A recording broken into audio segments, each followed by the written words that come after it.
Hilo ako. Mataas yata ang sugar ko. Kakain ako ng ano bang tawag dyan? Ano yan? Ano yung bunahalin? Indian Mingo hinog. Magaang mukha. Ay, halo ka. Tatapad ako ano?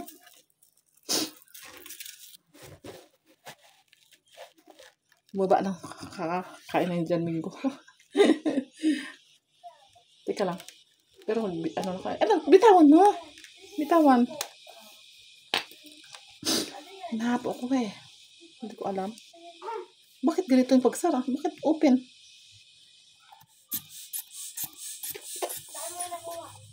Ba't nasubra ito sa higpit? Ano ba to? Ilak-lakit ganito. Ganito ba? Baliktad ang lock.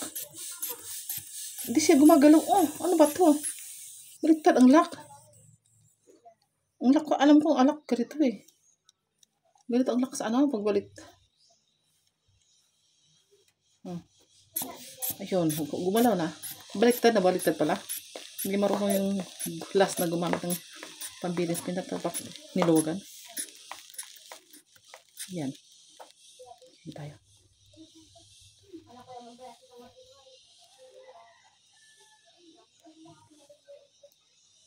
Hindi ko marinig aking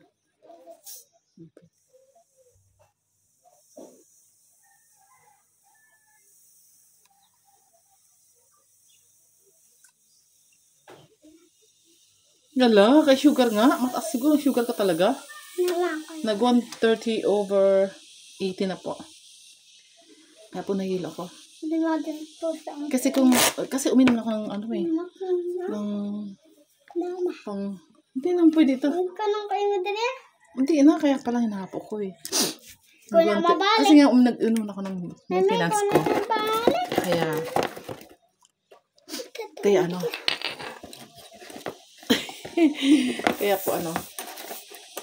Kaya naging 130 siya. Pero plus 20 is ano yan eh. Baka 150. Maipit tabi niyo. Pero maipit. Ganyan talaga yan. Kasi nga nag-inom ng vitamins. Inom akong tubig na marami. Mataas ang sugar. Pag ganito. Pag nahila ako eh.